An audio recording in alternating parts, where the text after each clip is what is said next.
Good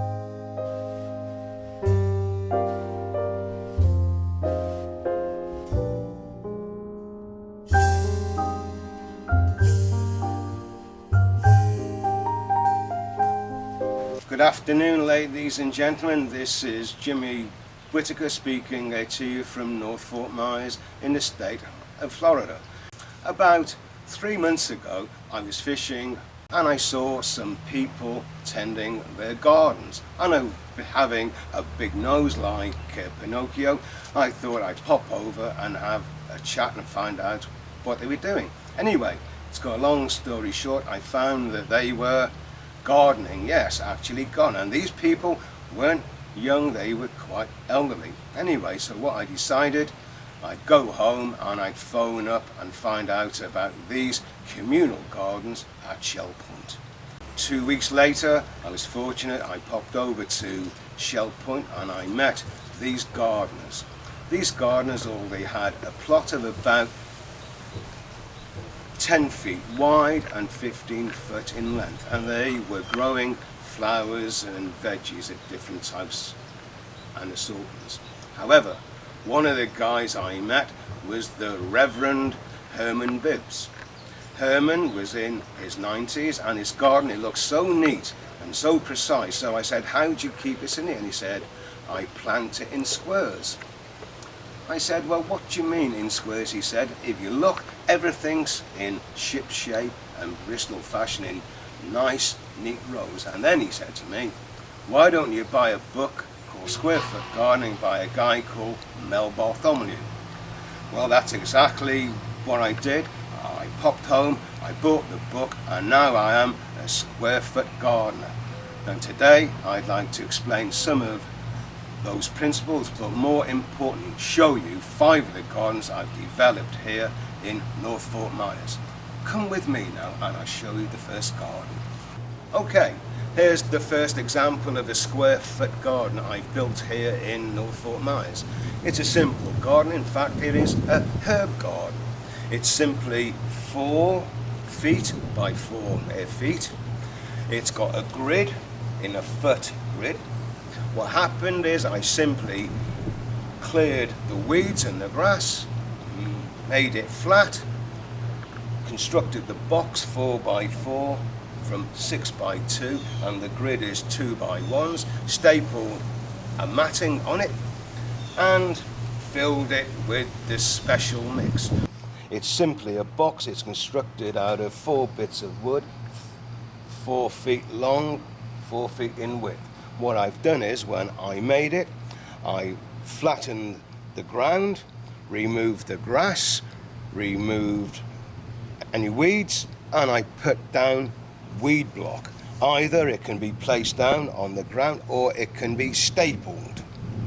The box is then filled with the special mix, and I'll be talking about that in great detail soon. It's filled with the special mix. And if you do a simple calculation, it is 4 by 4, and that is 16 square feet. Divide by 6 inches, so it's 8 cubic feet it needs of the special mix. The grid is made from 2 by 1 wood, and it's simply put in this matrix or grid to form these 16 squares. I'd like now to talk in a bit of detail about the special mix. This special mix consists of a third compost, or as you guys say here, compost, a third vermiculite and a third peat. Let's look at those components. The peat and the vermiculite, they hold the water. Another key ingredient is the compost or compost, and this is one of the critical things. It's not a standard compost. It consists of a blend of 5 different types of compost. Now, why 5 different types of compost? It's because when you buy a normal type of compost, it's from a single source, such as from farming, horse manure, cow manure, but the composts are often a byproduct from some process. But when you mix 5 different composts, you get a blend that contains all the vital, essential nutrients for healthy plant growth. Let's look at the actual herb garden. This is the first garden. Here we go, as the 60s song says, parsley, sage, rosemary and thyme. In addition, we've got chives, basil, we've got more chives, so we've added a little bit of colour, lavender, these blue heads. I've got rosemary here again, oregano, used in Italian cooking and Greek cooking especially. Notice, not a single weed yet again. This hasn't been watered in 2 months. It was to start off with for the first few days, but now you look at that. The soil, the mix, not a single weed. More importantly, it's not been attacked by a single critter. Round here we have rabbits, we have raccoons, we have possums, lots of birds, but you look at that. This proves that herbs grow here in a small air box, 4 by 4, 6 inches in depth. I'd like now to walk through to the back of the garden and show you 4 more examples of square foot garden. Okay, here's the back of the garden, and now I've got 4 separate square foot gardens to show you the concept of square foot garden. What's more, to show you that they produce the goods. Here we've got a slightly larger garden. Again, it's based on the square foot gardening principles. This time it's 8 by 4 feet, and it contains, this time it contains a variety of flowers. It contains marigolds, dusty miller, salvia, dianthus, zinnia, impatiens, and a range of more flowers. Once again, look inside it. No weeds, or hardly a weed. It hardly needs watering. Why has it got no weeds? You can ask yourself that question. I'll tell you why. Because the mix, the perfect mix, didn't contain weeds to start with. It didn't contain any weed seeds or foreign seeds or anything that you didn't like.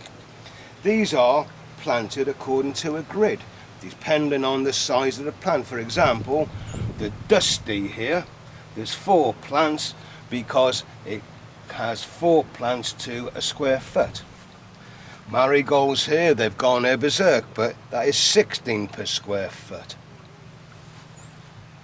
Let's move on now, and I'll show you the butterfly garden. Lo and behold, look at that, there's 2 or 3 butterflies there. Now we're looking at a new invention here, a new type of garden. It's the first time I think we've tried this with the square foot gardening technique, and it is a butterfly garden.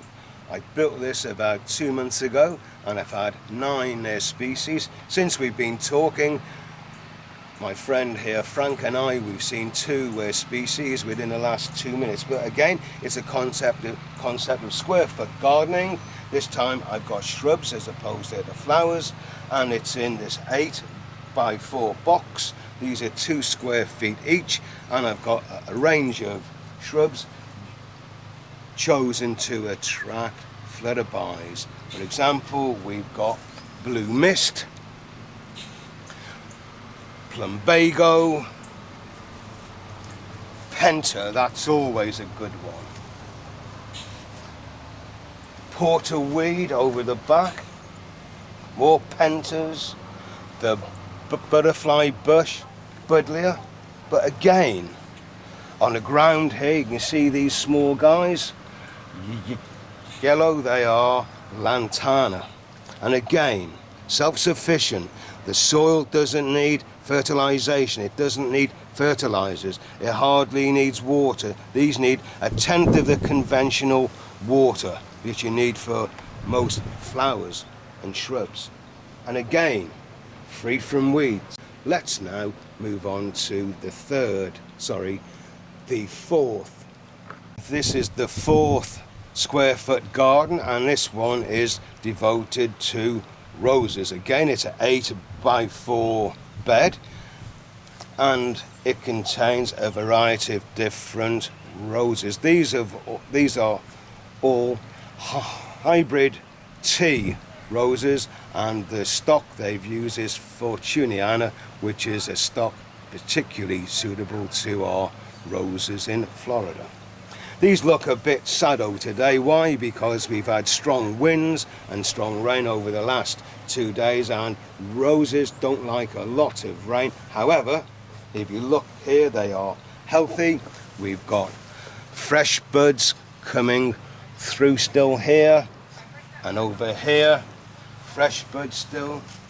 These ones just about to come open, but again, you can see here, just in 6 inches of this special mix.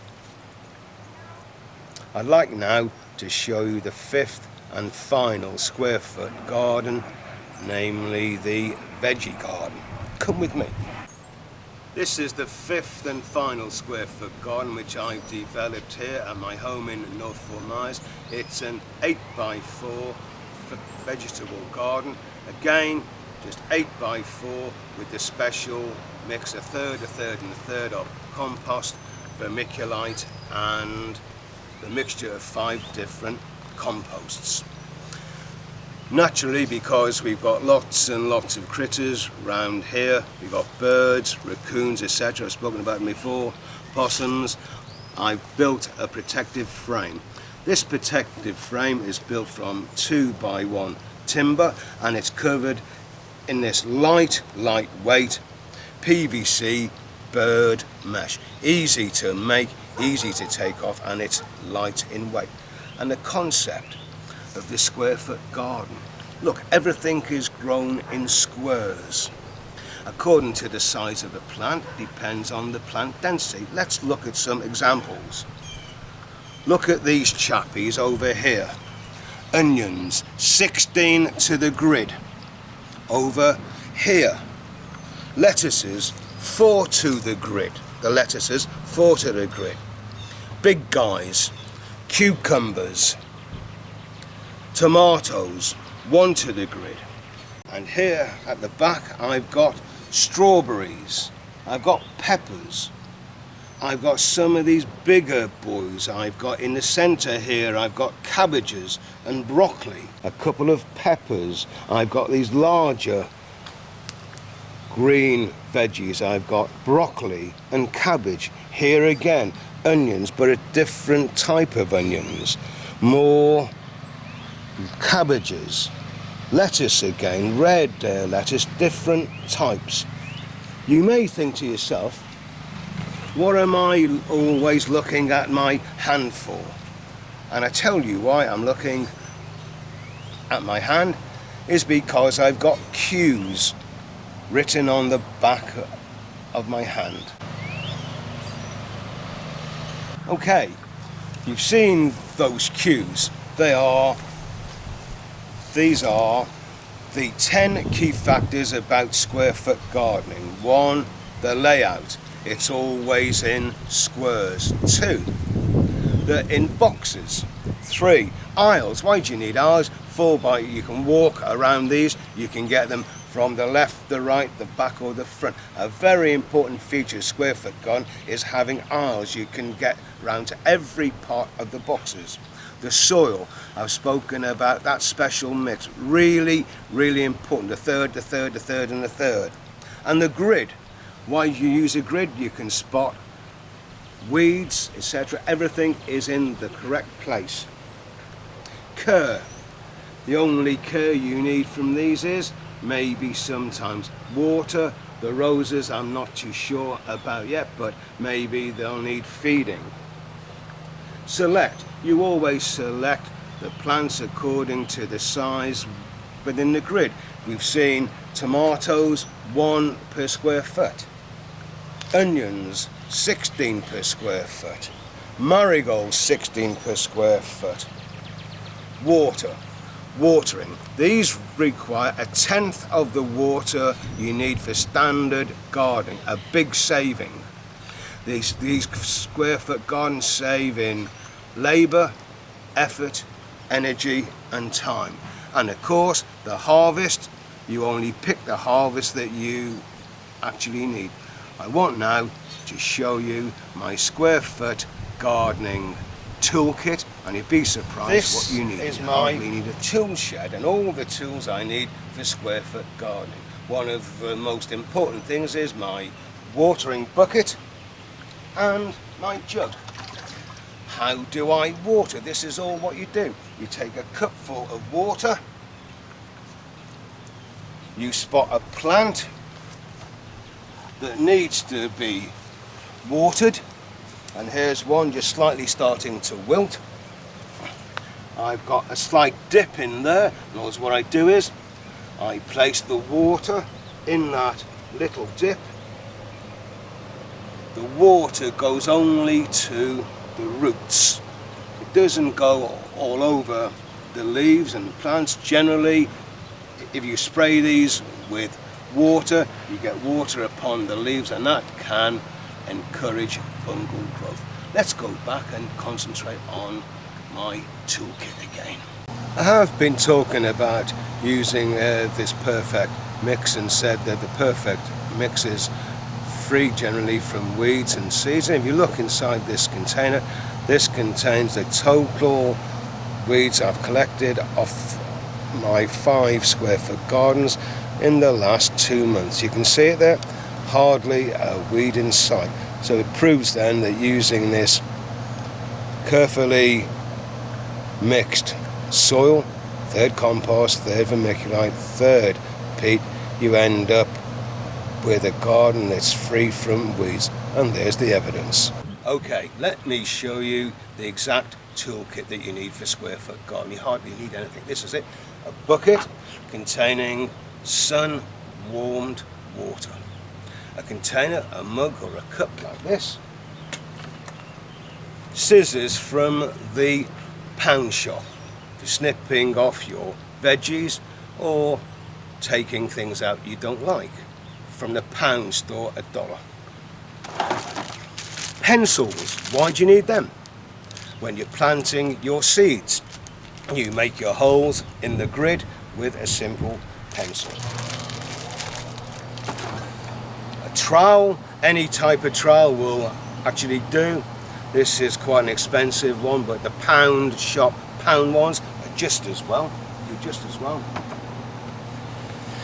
The compost mix, special mix for when you are planting your seeds to produce seedlings.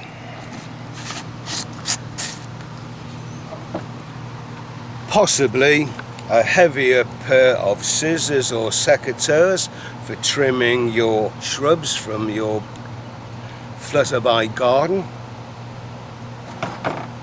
and a bowl for collecting your harvest if you want to go and pick a few tomatoes or a pepper or cut off a leaf. Is the bowl. And the final thing about square foot gardening is I'd like to quickly explain propagation of some of these plants. I've got a commercial propagator, and it simply contains a water bed or bath, and you've got your small pots inside, and these are filled with the special mix, a third, a third and a third. This has been going now for just a day, and if you see here, there's some of these are starting now to spout straight away. You can of course grow these seeds in a non-commercial thing. You can do your own in this grid. One of the things, however, which I must impress on you, if you've got a very bad memory like me, you need some grid. Hold on a second, I'll go and get my grids.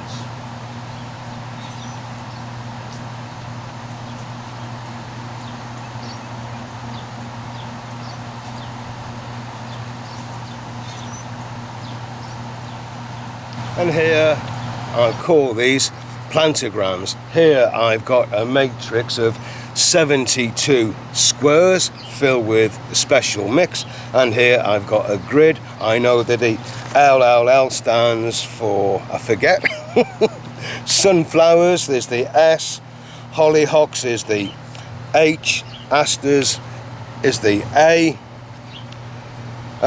Now I've just remembered, this stands for lupins. And why I've chosen these here flowers is, you wouldn't believe it, because these giant sunflowers are 12 foot high. Lupins 30 inches to 60 inches high, extremely big. And always keep your grid so you know. Here I've got one for some of the veggies. Radishes 16 to a square, carrots, marigolds, zinnias, etc. Well, that just about concludes this introduction to square foot gardening. I hope you've actually enjoyed it. And one of the things I haven't said, two more things, is it helps to have your gardens close to your home. Here is facing north. I can see my gardens either from the bedroom or from the lounge or from the study, and the herb garden outside of the house in front of the kitchen. Very important principle to put these so you can actually see them every morning, every evening, all the time.